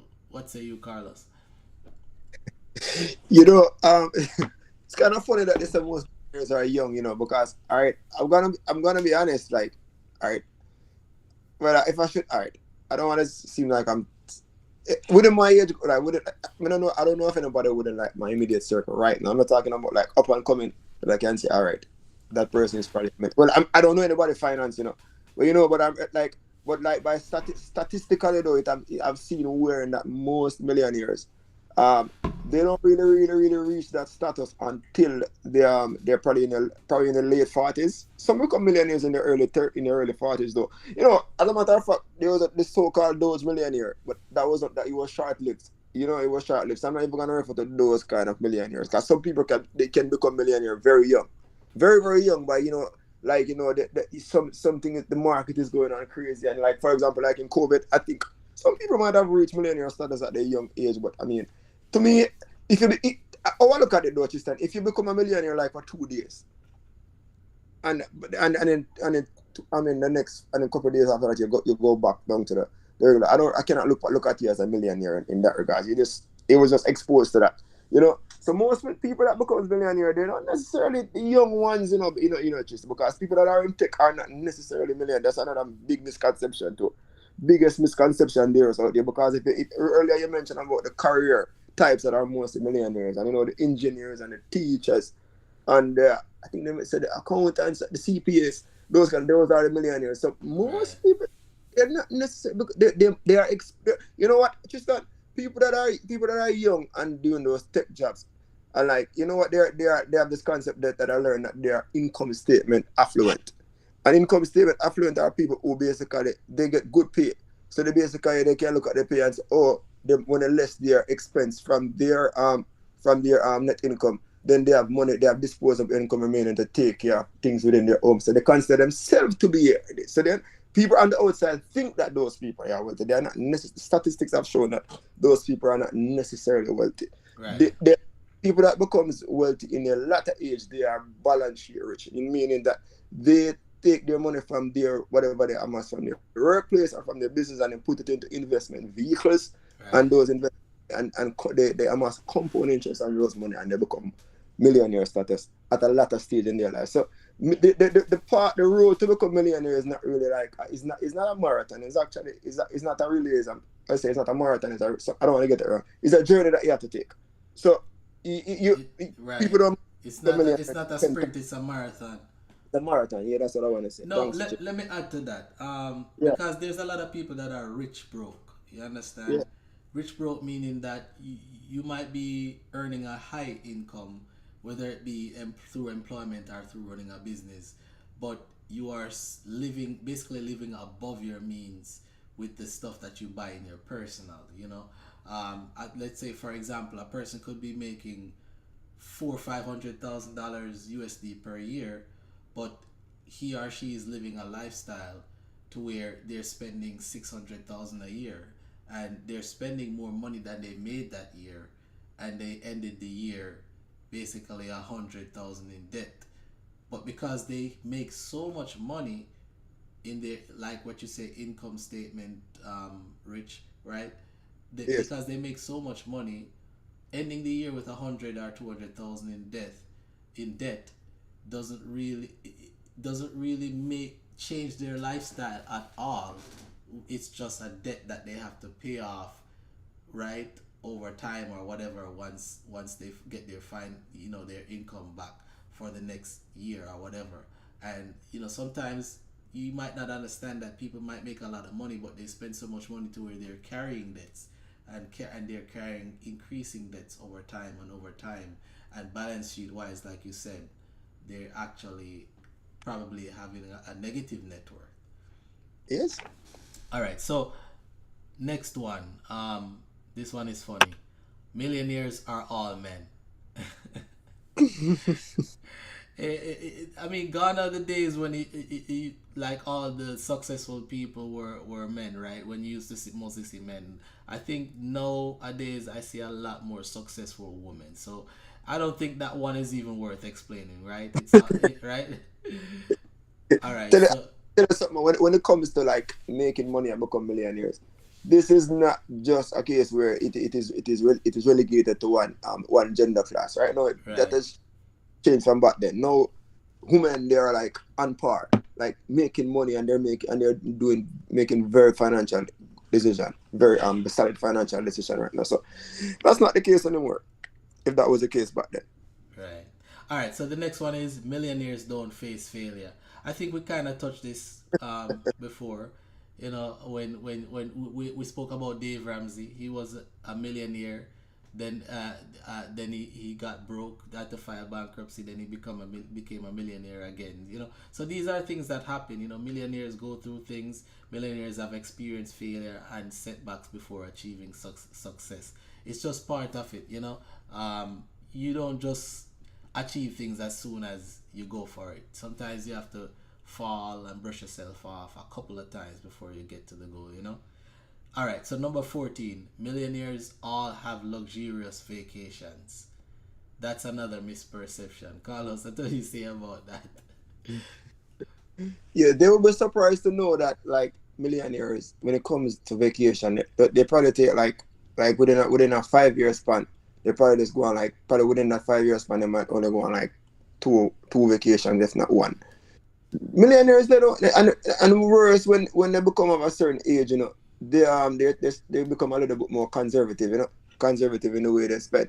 So doing a expensive vacation is not necessarily something on their radar. You know, they're mostly thinking about like going on a vacation to somewhere where it is within their budget and something that they can actually take on. So like to look at it and say that millionaires always go on an expensive vacation, I think they might be referring to the income statement affluent, you know, because Right, though right. lots of people would think that, you know what, all right, I'm making X per years, you know what, I can go on a vacation because I mean I'm making the amount of money to do it. Someone who think about their investment continually, they're thinking about putting aside money every time they get paid or from their business, so that when the retirement age come or whenever they want to, you know, they want to do something nice, they know that they have put their money to work. Right. So those millionaires, they don't necessarily think about the most exquisite or expensive vacation. They do things very wisely and conservatively. Yeah, and a point that I brought up earlier, when you are used to living a frugal, modest lifestyle, certain luxuries don't excite you as much. You know, you're perfectly fine with the simple vacations sometime. And don't get me wrong, you know, every now and again, you know, to being an inherently frugal person, you probably indulge every now and again, you know, but it's not a common practice for, you know, the average millionaire. You know, you have to usually you'll probably see more of that with people that are on a different level, like up in the tens of millions, and sometimes even the people in the tens of millions, they live so simple. You know, you can't even tell. So that is definitely a misperception, I would say. All right, so millionaires have a perfect credit score or have perfect credit scores. What say you? Oh my God, you know, all right. To be honest, like, you know, I don't think, you see, we on the outside looking in, you know, I'm not gonna elaborate much on this, just that from the outside looking in, right? We might think that a person who becomes a millionaire, that I mean, they have done everything perfect. They've done everything so perfect to the point where like they have the best credit score. But you know what, to actually reach that realm, I mean, they do take on a lot of risk, you know. So they might do a lot of borrowing along the way. So of course, credit might get messed up along the way. They might even go through bankruptcy, and bankruptcy is something that I think that can actually, that will mess up your credit. So so as I say, like, because of the journeys that some millionaires have to go through, especially if they are entrepreneur and they never go through the employee route, and they have to do a lot of borrowings, they might not necessarily have the best credit. They might have a crappy credit score. Right. You know, you Right. know So what? credit score is not about how much money you have. No, It's based on different factors like your what's the thing that you call it, Carlos? The amount of credit you have available yeah, versus the amount of credit, the amount of money that you owe, right? yes, Also, the history of debts that you took out and the amount of accounts you have, the amount of accounts you opened in the last year, the amount of accounts you closed in the past year. It's just, there's so many other different factors that has nothing to do with the amount of money that you have in the bank. It's about your activity while using credit per se that determines your credit score, as well as the amount of the ratio that you have with the amount of credit available. So yeah, that's a misperception. and But stick up in one more thing. yeah, You know, and this is something that Dave Ramsey always utter. He always said that, you know, like when somebody said to you that, oh, you have a 50 credit score, you have an 850 credit score. Come on, it is just saying to you that, you know what, this is a score that you have that will make you be able to borrow money. You right, know, as somebody who has less credit score and as well today, it basically saying that you cannot borrow enough money because your credit score is there. While another and that person might have a lot of, that might be a millionaire. So it has nothing to do with that, you know. So right, just to shoot that argument down, that millionaire might not necessarily have the highest credit. They could either have a high or a low credit score. right. Because they, yeah. All right, so the next one is millionaires are all extroverted and charismatic. Hmm. That's a big misperception. I mean, there's so many millionaires that are like literally um just like introverted people that just want to lock up in their house and deal with the people that are closest to them. A lot of them are shy. They have anxiety and social, basically social anxiety and issues and stuff like that. So that's a big misperception. I don't think we have to evaluate too much on that, Yeah. elaborate too much on that. The next one is millionaires don't give to charity. What say you, Carlos? But you see, with this one, Dave Ramsey always said that you should give generously. This popular to give to charity. But I think, I cannot speak about all millionaires, but I like to think that a lot of times when people reach within that realm of financial status, especially if they did not only become a millionaire, realize they're millions when they reach retirement. Along the way, along their millionaire lifestyle, they actually realize that, you know what, I can be someone who is philanthropic. Most of them, sometimes they be very philanthropic and they give back, they donate. They donate. So, They have shown that. Because yes, there are benefits to giving back, there are tax deductions from giving back.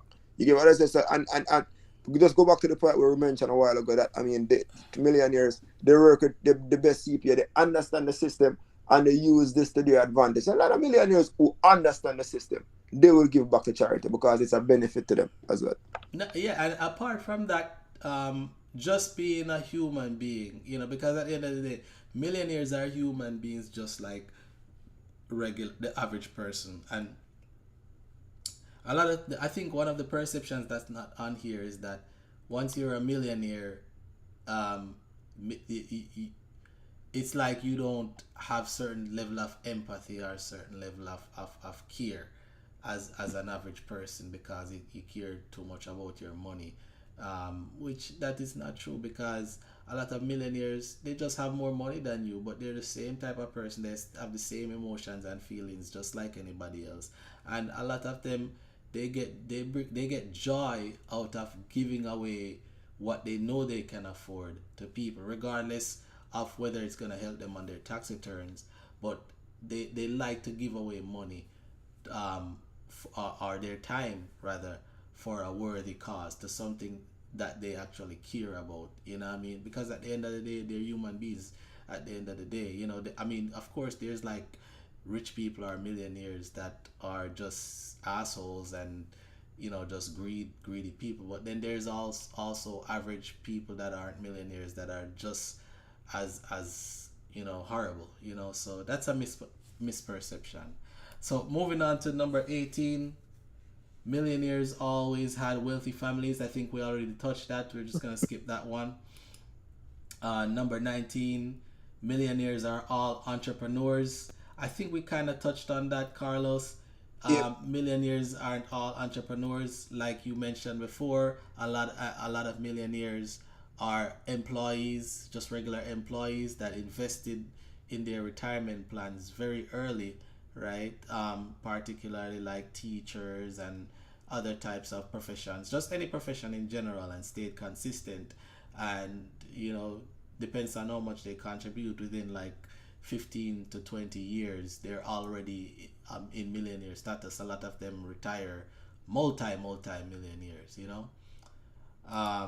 And then the last one, millionaires don't worry about retirement. I'm gonna let you finish that one, Carlos. If it's anything I know about a well informed and financially savvy person who is on that pathway to become a millionaire, there's always this thinking about retirement, because they know that it's that point in their life where it's going to be a point where they are no longer and they're not in a productive years.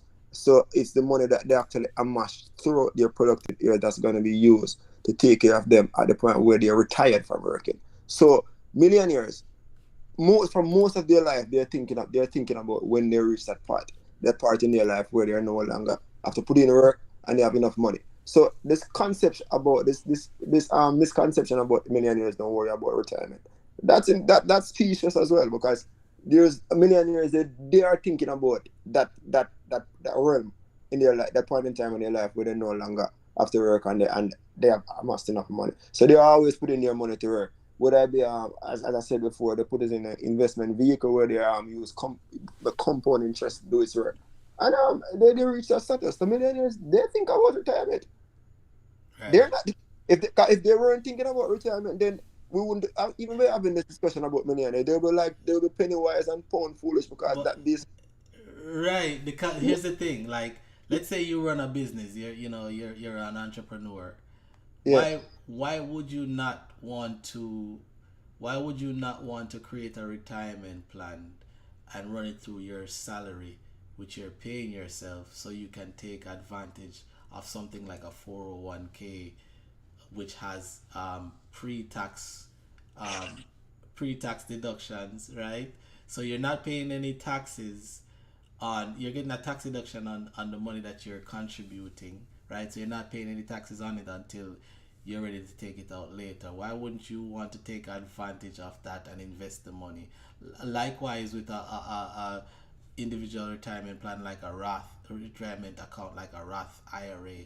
Why wouldn't you want to take advantage of that $7,000 per year that you of post-tax dollars that you can put into that account and grow it exponentially without having any tax on it when you're ready to take distributions at retirement age?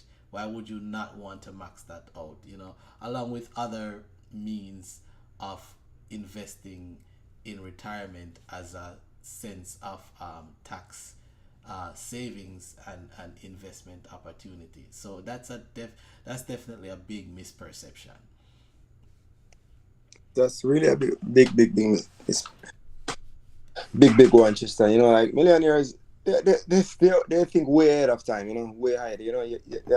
That's why they actually reach the status. If it wasn't for that, I mean, most people the millionaires that we're looking at right now, they wouldn't have reached that status in their life. They because who want to think about retirement? That's like the next place where everybody want to stop work, and people work all their life and get all this money not to think about retirement. Come on, that's. But that's the thing, though. That's also that's the thing, though, Carlos. Yeah. Most people, they know that they at some point they gotta retire, but no, most people aren't really thinking about that. Most people, they're so caught up in living their lives, right, and taking care of the things that are in front of them now, right, that they don't have that much time to really plan and think about their retirement. And usually when they get to the point to when they have to really sit down and take it serious is when it's too late, or when it's close to being too late. You know what I mean? When you're getting to a certain age, and by that time, they would have to have a whole lot of money, cash reserves ready to invest in order to set up themselves in a proper way, which a lot of times they might not have that, so they didn't get to basically take advantage of that opportunity at a young age, to where compound interest could basically help them. Because as you know, compound interest, its biggest advantage is the amount of time it has to compound. It's not even about the amount of money that you're putting in, it's the amount of time that you have for that money to grow. When you reach a certain age, you don't have that much time for money to grow, so you're gonna have to have like a big bulk of money in order to gain something out of it, or put an extremely high amount of money on a monthly basis in whatever retirement plan you have. You know what, Tristan? You see, like most millionaires, I learned this thing where they said motivation is a thing that get you started, and habits are what get you going, right? So these millionaires, they know they know within themselves from an early stage that they want to become a millionaire. So they use they use other people who are millionaire as their motivation to become a millionaire, and then they develop some habits now, some financial habits where they use those habits throughout their life, and they reach the status. So they have to be like there's these people. They have very routine ways of doing things. They have some habits and they use it and they reach the status. So like it just kind of the popular misconceptions that we hear about millionaires and what they do and what they do and what they do not live by. It's kind of laughable because like these people they have lifestyle which I mean I myself I'm trying to adopt some of those principles. It's a journey in itself, but we cannot reach that status, once we decide to have those habits, and we can get there. All right, so let's talk about this survey because we don't have that much time left. All right. Yeah. So this is basically a study that was done by Dave Ramsey and his team. It's called the National Study of Millionaires, and Yeah. this is actually people boots on the ground that Dave Ramsey put boots on, and his team put boots on the ground to study to do surveys and study certain statistics about millionaires that people might not know. And I'm not gonna read this whole thing. I'm just gonna go through some of the key statistics, right? So here's one of them. According to the survey, 8 out of 10 millionaires invested in their company's 401k plan, and that simple step was a key to their financial success. Not only that, but 3 out of 4 of those surveyed also invested outside of company plans. So, as this is saying before, this is stuff that we went over, a lot of people that become millionaires, they had invested in retirement plans as their main basically this the main driver that took them to that status, right? Another one is 3 out of 4 millionaires said that regular consistent investing over a long period of time is the reason for their success.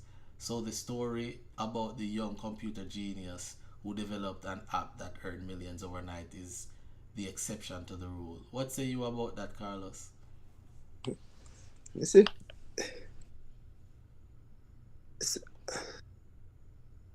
3 out of. Yeah, 3 out of 4 millionaires said that regular consistent investing over a long period of time is reason for their success, meaning that they took on this always be buying principle, in which it doesn't matter if the market is up or the market is down. They just kept buying, they just kept putting their money in their retirement account and purchasing those financial assets in good times and bad times, basically. Yep. I mean, I think I can agree with that one. I mean, I can agree with that, of course. 'Cause, I mean, like you see the thing, Tristan. Like you see, I remember back in the day when I just started to learn about investments and the idea of putting your money on autopilot. Right. Meaning that whatever money you acquire, you basically come out of your account and it's going in an investment vehicle and it's working for you and you're doing that consistently and consistently. You Right. see the return. So I mean, and I can only imagine someone who have a high earning power. They're in a different income category, and they're doing that consistently for over 20 years, 30 years. Of course, I mean, they can reach millionaire status by doing that, as long as you stick to that plan, and it become habitual, and it can work, and statistics have shown that does work. Yeah, I'm sure there's a lot of statistics out there that can prove this phenomena. All right. So this is just something, not necessarily a survey fact, but personal finance is 80% behavior and 20% head knowledge. What say you about that? Yeah, all right. You're really and truly still. I kind of think it's really personal finance. Just that I think behavior has a lot to do with it. Behavior has a lot to do with your personal finance, but you also have to have knowledge too, in order to have good personal finance, to have personal finance management. Because you could be a person. I mean, even if you grew up in a household where you might see like your parent, they do things a certain way financially. They have a budget in the house, and they do things a certain way. You know, you might see those things, and even though you see them doing it, you might not necessarily follow that part to you. So it's something that you actually have to develop, and decide that you want Adam. So until it actually becomes a part of you, so you actually become a part of your behavior. So yeah, you have to have the knowledge, man. You have to have the knowledge in order to actually like acknowledge to actually like to manage your personal finances, not through totally behavior. Right. Cannot be totally behavior all alone. All Have right. to have that.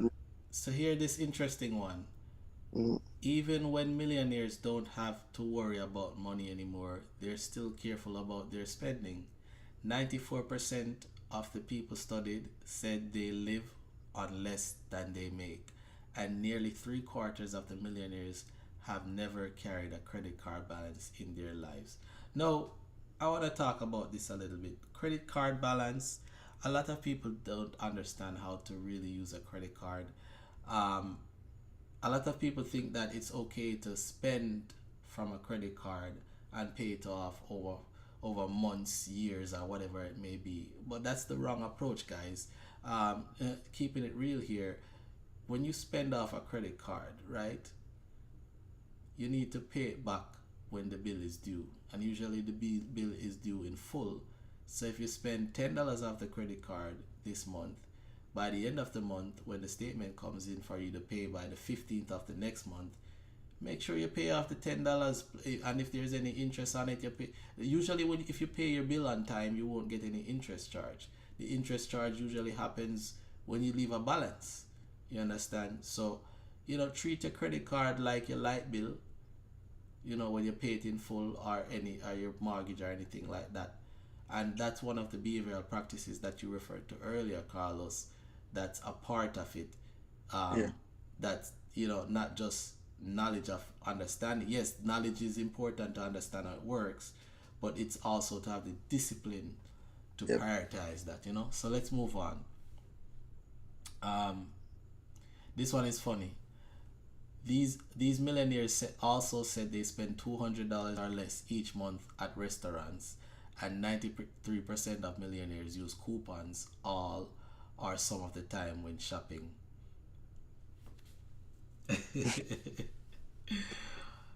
That one is funny. I think a lot of people probably do that, but I also think there's a lot of millionaires that they probably do a little bit more spending than that at restaurants, for different reasons. Sometimes it's a tax write-off as well, and Maybe a business meal, yeah, it might be a business meal, and then also they might. So I don't think some millionaires have that much time to be couponing and thing, but a lot of people still do it. All right. Yeah, I don't know about this coupon thing though, because I mean it takes a lot. I mean I could see a lot of women couponing versus men. I mean, like, I can speak personally for myself. I barely have time to do that. I'm not gonna lie to you. Yes, me, I'm not the one to like to go up anywhere with coupons and say, all right, So I mean, granted, you might have a lot of millionaires back then, and they might still be doing it, but I don't think that's necessarily the case. All right, so check this one out. The overwhelming majority, 79% of millionaires in the US, did not receive any inheritance at all from their parents or other family members, while 1 in 5 millionaires, which is the 21%, received some inheritance. Only 3% received an inheritance of 1 million or more. So basically, 21% of millionaires in America received an inheritance, and out of that 21%, only 3% of them received an inheritance over $1 million. So yeah, most people, man, even if they inherited something, it's not necessarily that they inherited a big amount of money, or a life changing amount of money. Um, let's see.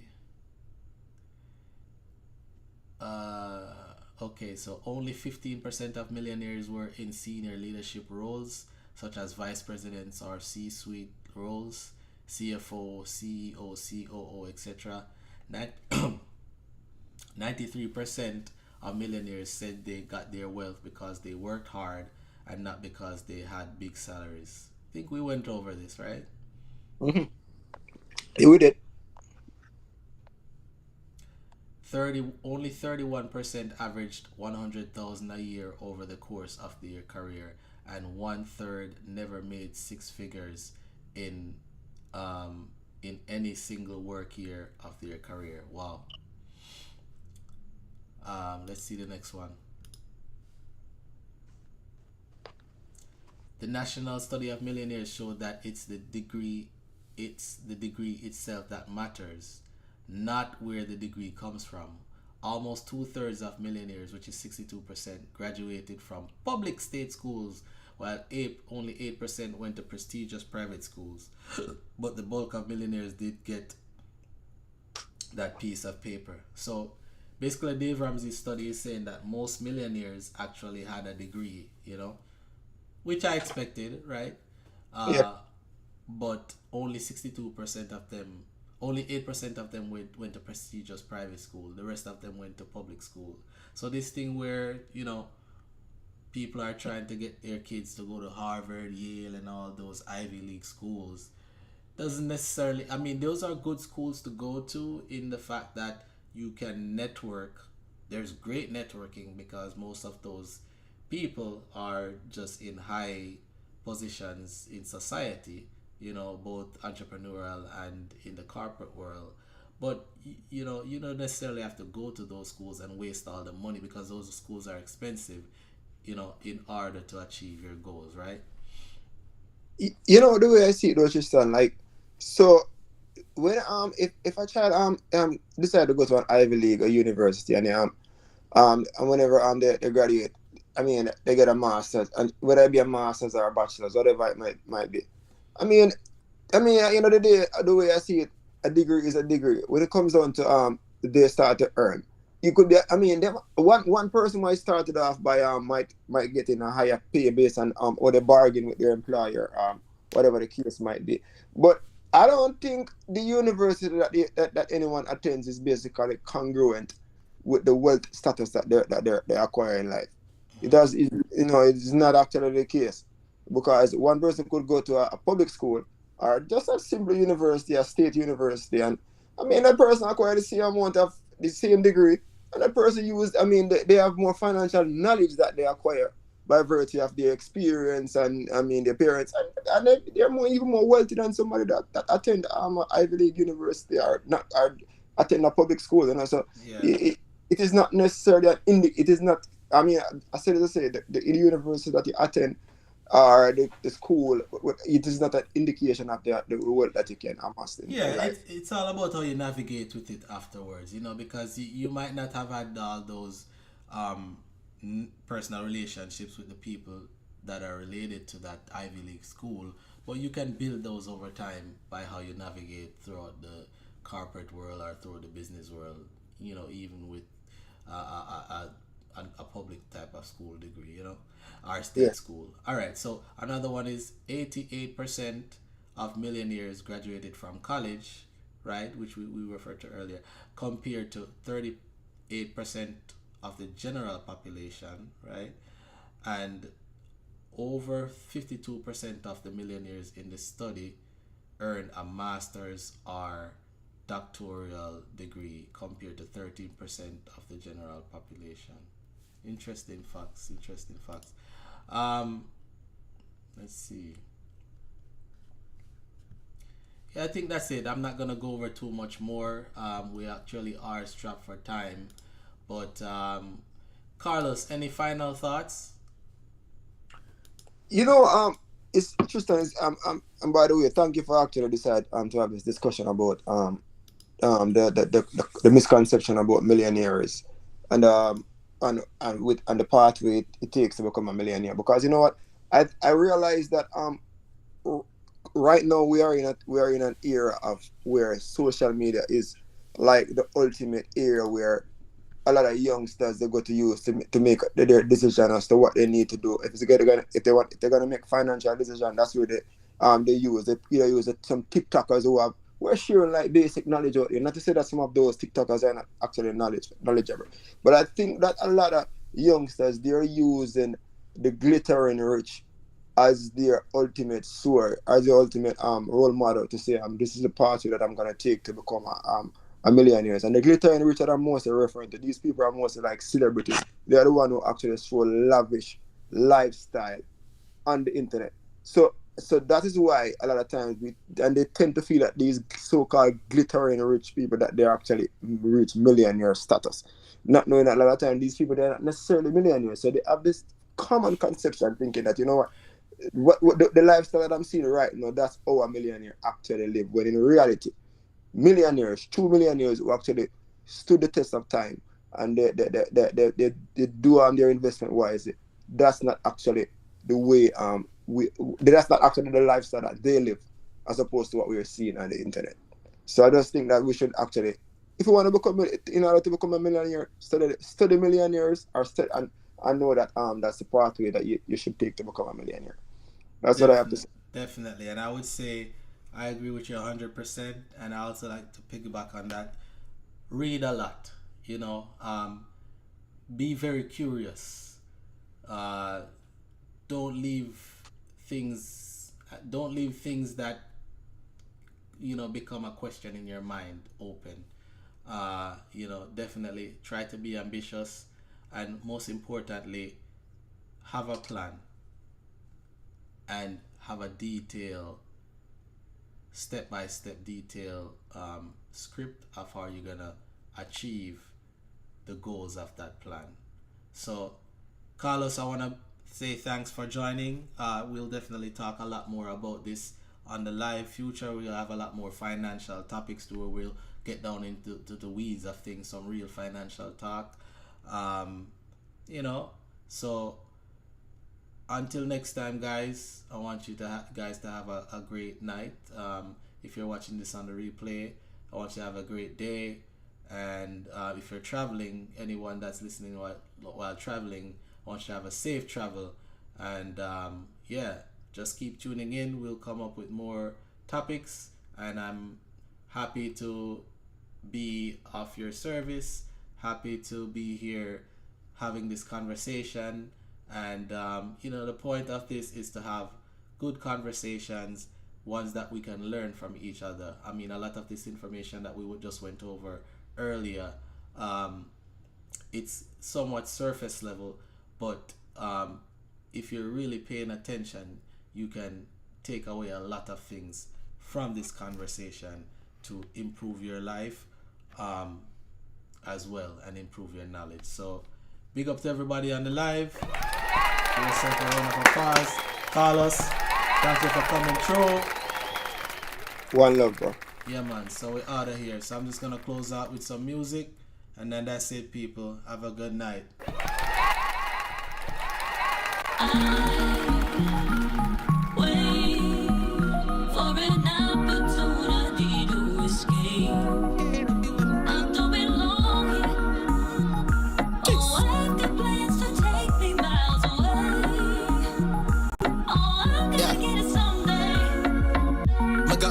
Things I'm a trampos. Me no need nothing from you. And if you hear something different, somebody must give you the wrong news. The Benz off the park side of the Land Cruise. Good body girl, welcome, thank you. You know, see me lifestyle impromptu. Me get my thing them brand new. Man keeping it real, I'm not just run my mouth. Well, militant can't take me for no Boy Scout. I'ma try through life, I'ma keep on the money route. Knowledge what them a talk about. Yo, me have to rich forever and ever and ever. Tell them I pray for rich forever and ever and ever. Search for better, rich forever and ever and ever. Go for the cheddar, rich forever and ever and ever, ever and ever. Enough man born poor and them die poor. Unsure what them I live them life for. Me can't see myself forever in a corner store. Me see myself at tour relaxing on Bahamas shore. Paying for every clothes that my mama wore. Right now me guaranteed to be a guarantor. Full time and start think like entrepreneur. Move up to the top and level the score. Man keeping it real, I'm not just run my mouth. Well, militant can't take me for no Boy Scout. trot through life, I'ma keep on the money route. Knowledge what them I talk about. Yo, man, I feel rich forever and ever and ever. Tell them I pray for rich forever.